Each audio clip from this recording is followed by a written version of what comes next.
Hello दोस्तों, मैं आपका दोस्त एडवोकेट सरोज सिंह। दोस्तों, मैं इस वीडियो में OSL मतलब ओवर स्टे लीव के बारे में बताना चाहता हूं। दोस्तों, एक OSL एक ऐसा टॉपिक है जो कि गवर्नमेंट एम्प्लॉय और शायद साथ साथ पैरामिलिट्री फोर्स के जवान बहुत OSL के जो सिचुएशन कभी कभी सरकमस्टांसेस उसके साथ हो जाते हैं लाइफ में, जिसके कारण उसका OSL होना पड़ता है। और कुछ कुछ हैबिचुअल होते हैं।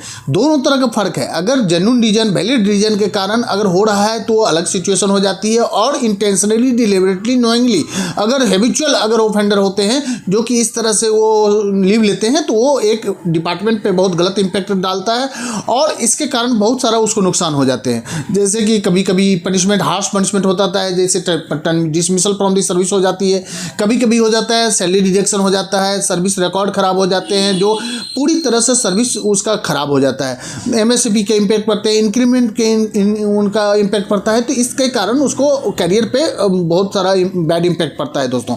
लेकिन जैसे कि सुप्रीम कोर्ट ने एक बहुत अच्छा केस था union of India versus general major Singh के केस में सुप्रीम कोर्ट ने बताया, नहीं देखिए, कोई भी डिसिप्लिन फोर्स मेंबर के लिए डिसिप्लिन जो है ना पैरामाउंट प्रिंसिपल है।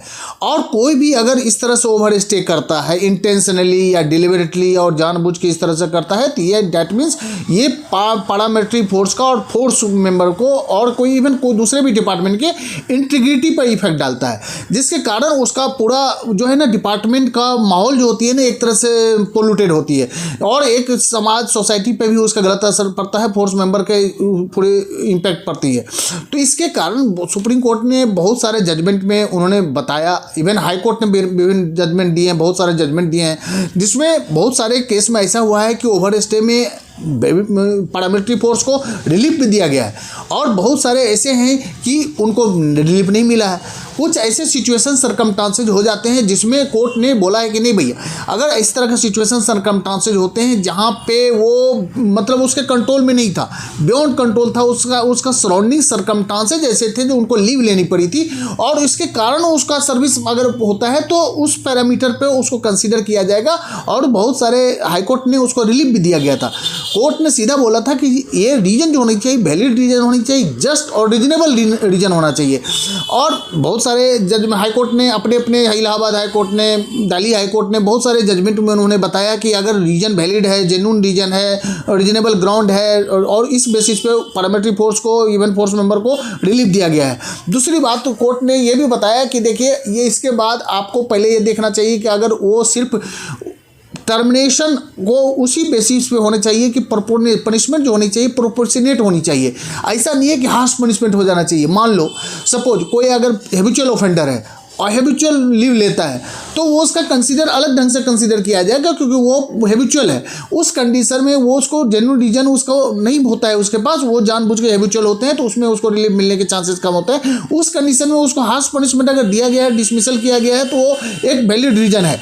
लेकिन अगर मान लो कोई उसका सर्विस रिकॉर्ड अच्छा है, पूरा ट्रैक रिकॉर्ड अच्छी है, हर तरह का सिचुएशन उसके सर्विस में पूरी एंट्री अच्छी है, फिर भी उसको सिचुएशन सरकमस्टांसेस उसके इस तरह से हो गए, जेन्युइन जस्ट रीजन हो गया, जिसके कारण उसको लीव लेना पड़ा और ओवर स्टे लेना पड़ा। और कभी कभी ऐसा होता है सिचुएशन जो डिपार्टमेंट को प्रायर इन्फॉर्मेशन नहीं दिया गया या इंटीमेट नहीं किया गया, तो उस कंडीशन में वो लीव लेता है। तो उस कंडीशन को सिर्फ इसको ग्राउंड नहीं बनाया जाएगा कि सिर्फ आपने जो है पूरे डिपार्टमेंट का डिसिप्लिन को वायलेट किया है, क्योंकि उसका सर्विस रिकॉर्ड सब कुछ अच्छा है और उसके मजबूरी हालात सिचुएशन सरकमस्टांसेस ऐसे हो गए थे तो उनको लीव लेना पड़ा था। इस बेसिस को पूरे कोर्ट ने बोला कि अगर सिर्फ आप इस बात को ओवर स्टे को कंसीडर करके देते हैं और डिसमिस करते हैं, तो ये डिसएप्रोप्रिएट हो जाएगा और ये पूरी तरह वैलिड नहीं होगा। लेकिन अगर कोई हैबिचुअल है और इस तरह से लेते हैं लीव, तो उसके कंडीशन को उसको कंसीडर किया जाएगा और कोर्ट उसको रिलीफ नहीं देगी।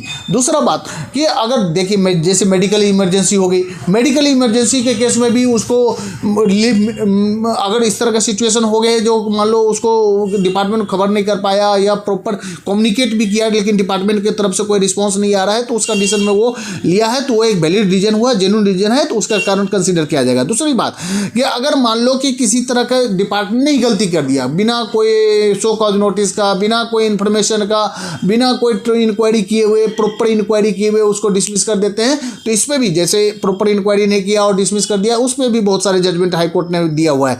इसके अलावा जैसे आपको मान को चलो रीजनेबल जस्ट और वैलिड रीजन है, तो उस बेसिस पे उसको कंसीडर किया जाएगा।